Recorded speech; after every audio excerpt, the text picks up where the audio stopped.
పిల్లలు పేరెంట్స్ మెచ్చిన university సంకల్ Chand Patel university Gujarat.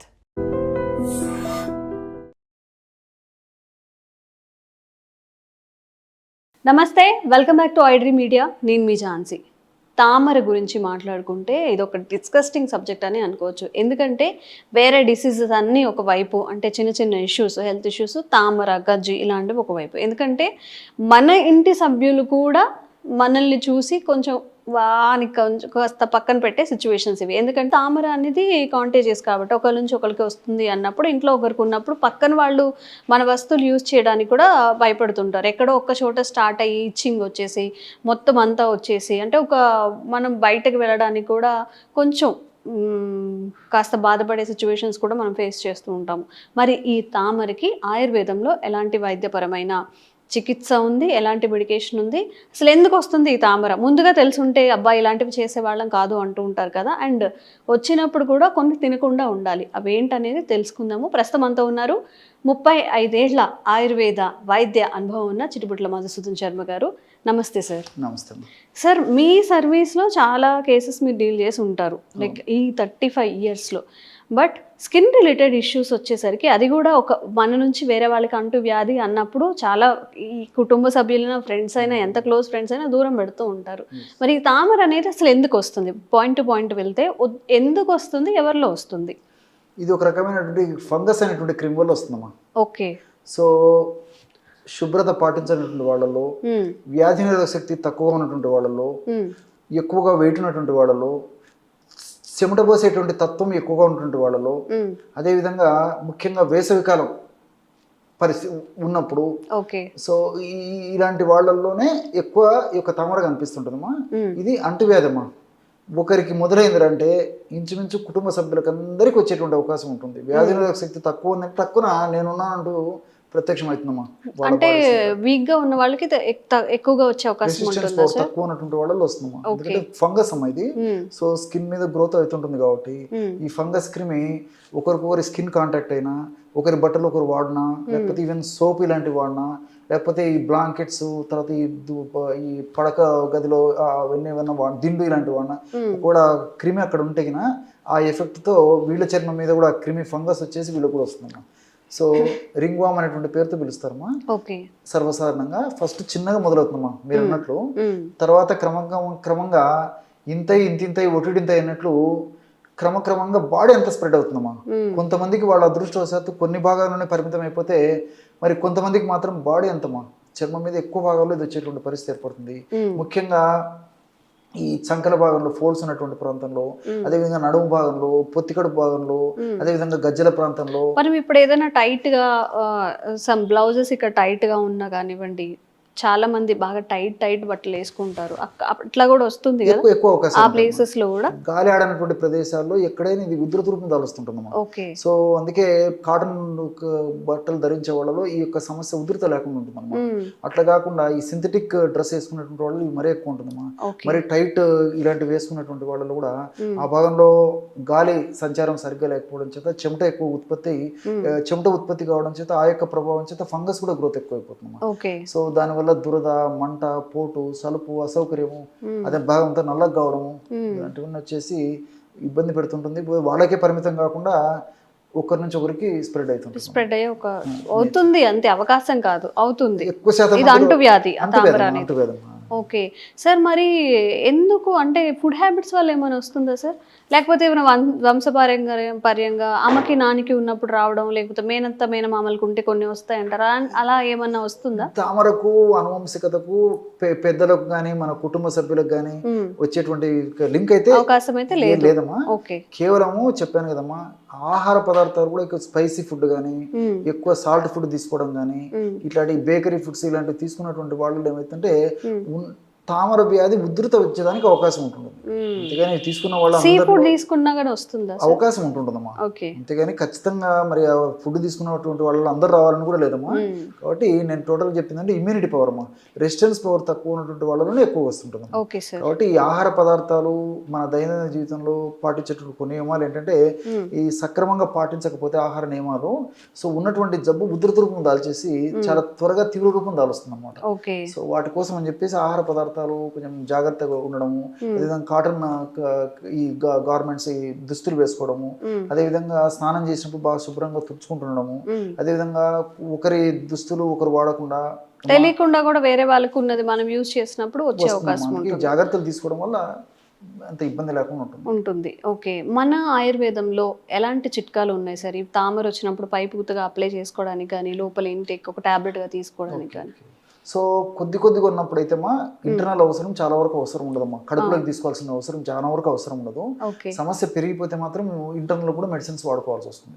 So జనరల్గా పైపూత మందుకు ఎలాంటి ఔషధం వాడుకుంటారంటే ఇప్పుడు మీరు చూసింటారు, చాలా మందికి తెలుసమ్మా.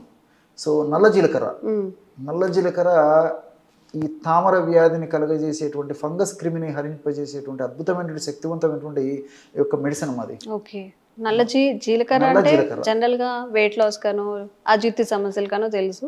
తామర కూడా పనిచేస్తుంది. బ్లాక్ క్యూమిన్ అమ్మా. ఓకే, సో అది వచ్చేసి అజీర్ణ సమస్యలకు జనరల్ వాడేది మామూలు జీలకర్ర. ఇది బ్లాక్ క్యూమిన్. ఓకే, నల్లగా ఉంటుంది. బ్లాక్ క్యూమిన్ మనం యూజ్ చేయకూడదా సార్ వెయిట్ లాస్ కి గాని? వాడతారమ్మా, ఇది కూడా ఇంటర్నల్ వాడేది ఉంది కానీ ఔషధంగా వాడుకుంటారు. ఓకే, సో జీలకర్రని అయితే ఆహారంగా ఔషధంగా 2 పద్ధతుల్లో వాడతారు. ఈ నల్ల జీలకర్రని ఎక్కువ ఔషధంగానే వాడతారమ్మా. ఈ హెయిర్ ఆయిల్స్ లో వాడుతుంటారు, అదే విధంగా మీరు అన్నట్లు వెయిట్ లాస్ అయ్యేదానికి వాడతారు. నల్ల జీలకర్రని హెయిర్ ఆయిల్ లో కూడా వాడతారమ్మా. ఓకే, బాగా పెరుగుతుందా చుండ్రు రాకుండా ఉండేదానికి, హెయిర్ గ్రోత్ ఉండేదానికి కోసం అని చెప్పేసి హెయిర్ ఆయిల్ ఒక ఇంగ్రీడియంట్ గా వాడతారమ్మా. Okay sir. సో త్వరగా వైట్ హెయిర్ రాకుండా ఉండేదానికి ఇట్లా పర్పస్ కోసం వచ్చేసి ఒక ఇంగ్రీడియంట్ గా వాడుతుంటారు నల్ల జీలకర్రని. సో బ్లడ్ ప్యూరిఫికేషన్ కి వాడుతుంటారు, కొన్ని రకాల చర్మ వ్యాధులకు వాడుతుంటారు, సో కొలెస్ట్రాల్ తగ్గేదానికి వాడుతుంటారు. ఇలా చెప్పుకుంటూ పోతే చాలా చాలా నల్ల జీలకర్రలో గొప్ప విషయాలు ఉన్నాయమ్మా. సో ఈ నల్ల జీలకర్ర మనకు మార్కెట్ లో దొరుకుతుంది. కాస్త వేయించేసేసి పౌడర్ చేసేసి ఒక 20 grams అప్రాక్సిమేట్ గా తీసుకోవాలమ్మా. సో అదే విధంగా కర్పూరం మన ఇంట్లో ఉండేటువంటి కర్పూరమే చాలమ్మా. హారతి కర్పూరం వాడినా, ఉంట కర్పూరం వాడుకున్నా ఏదైనా సరిపోతుంది. అదొక 20 grams. అదేవిధంగా పసుపు పొడి, స్వచ్ఛమైనటువంటి పసుపు అమ్మా. పసుపు కొమ్మలను దంచి చేసినటువంటి పొడి, కల్తీరైనటువంటి పొడి, పసుపు పొడి, ఇవన్నీ సమానంగా ఒక పదార్థం 20 grams తీసుకుంటే మిగతావన్నీ కూడా 20 grams తీసుకోవాలి. ఎంత అవసరమైతే అంత. సమస్య ఎక్కువ కంటే ఎక్కువ కలుపుకోవచ్చు. అన్ని కలిపేసేసామా. ఈ కర్పూరం మాత్రం జస్ట్ చేతో ఫింగర్స్ అలాంటిగానే పౌడర్ అయిపోతుంది. ఒక పాత్రలో తీసుకొని అంతా బాగా కలపాలమ్మా. కలిపేసేసి ఒక సీసాలు నిల్వ ఉంచుకొని కాస్త అవసరం అయినంత పౌడర్ తీసేసుకొని ఈ కొబ్బరి నూనెతో బాగా రంగరించాలమ్మా. కొబ్బరి నూనె మంచి క్రీమ్ లాగా తయారైపోతుంది. ఆ క్రీమ్ తీసుకొని ఈ తామర ఉన్నట్టు ప్రాంతంలో అప్లై చేసేసి ఒక 1/2 minute మర్దన చేసేసి అదే క్రీమ్ని మళ్ళీ అక్కడనే పట్టించేసి ఒక గంట సేపు ఉన్న తర్వాత తుడిచేస్తుండాలమ్మా. సమస్య ఎక్కువగా ఉంటే రోజు 2 సార్లు చేయాలి ఈ విధంగా. సమస్య తక్కువగా ఉంటే రోజు ఒక్కసారి వాడినా చాలా త్వరగా తగ్గుతుందమ్మా. సత్వరమే శీఘ్రంగా వెంటనే పనిచేసేటువంటి అద్భుతమైనటువంటి అనేక రకాలైనటువంటి ఈ పైపూత మందుల్లో ఇది కూడా ఒక ప్రధాన ద్రవ్యంగా చెప్పుకోవచ్చమ్మా.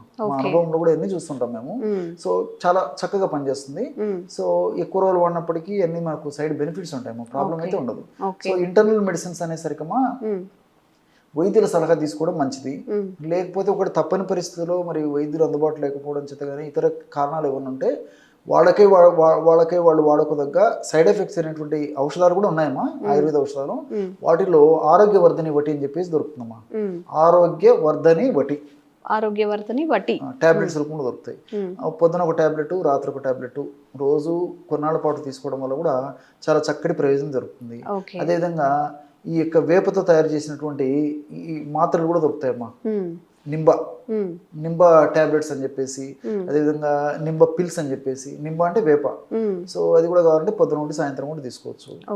వీటికి తోడు మరీ సమస్య ఎక్కువగా ఉన్నట్లయితే ఈ కిరాతారిష్ట అని చెప్పేసి ఒక ఔషధం దొరుకుతుందమ్మా.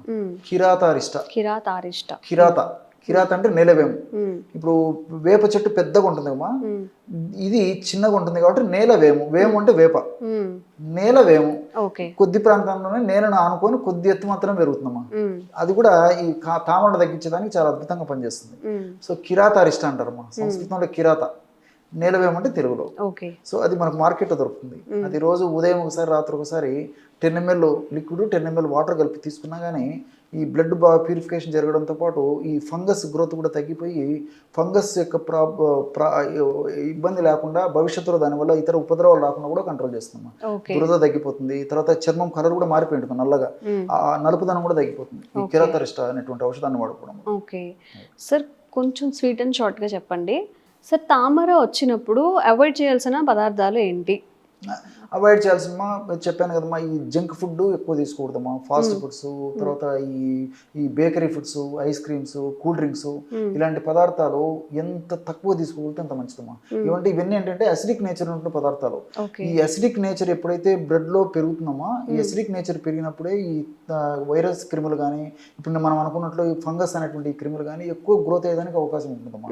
వాటికి అది ఆహారంగా వాటికి మంచిగా ఉపయోగపడుతుంది. కర్రీస్ లో సార్, కర్రీస్ వెజిటేబుల్స్ కానీ మీట్ లో కానీ ఎలాంటివి అవాయిడ్ చేయాలంటారు? కర్రీస్ లో కూడా ముఖ్యంగా ఈ దుంపకూరలో అవాయిడ్ చేయడం మంచిదమ్మా. సో దుంపకూరలో, తర్వాత ఈ వంకాయలమ్మా, చాలా మంది చెప్తుంటారు వంకాయలు ఉంటుంటే కొన్ని కెమికల్స్ వల్ల దురద పెరిగిపోయేటువంటి టెండెన్సీ ఉంటుంది కాబట్టి ముఖ్యంగా ముదిరినటువంటి వంకాయలు తీసుకోకూడదమ్మా. తర్వాత ఈ కర్రీస్ లో దుంపకూరలు, ఈ బంగాళదుంప కానీ, చిలగడ దుంప కానీ, అదేవిధంగా చేమగడ్డలు అని చెప్పి చెప్తుంటారమ్మా, ఆ గడ్డలు కానీ ఇలాంటివి తీసుకోకూడదమ్మా.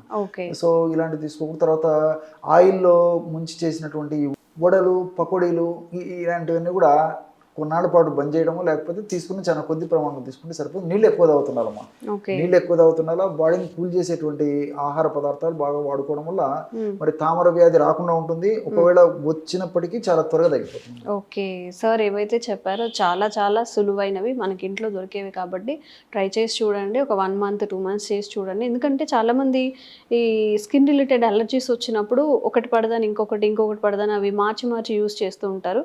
ఇవి యూజ్ చేయడం వల్ల అన్నీ న్యాచురల్గా దొరుకుతాయి కాబట్టి కొంచెం ఏదైనా టైం పట్టినా కానీ మనకి ఏం సైడ్ ఎఫెక్ట్స్ ఉండవు. స్కిన్ రిలేటెడ్ మళ్ళీ బయటకు కనిపిస్తాయి అనుకోవడానికి కూడా ట్రై చేయండి. చేసి ఎలా వర్క్ అయింది, లేదు మీకు తెలిసిన వాళ్ళకి తామరతో ఎవరైనా బాధపడుతుంటే ఈ వీడియో వాళ్ళకి ఫార్వర్డ్ చేయండి. తప్పకుండా చాలా ఉపయోగపడుతుంది.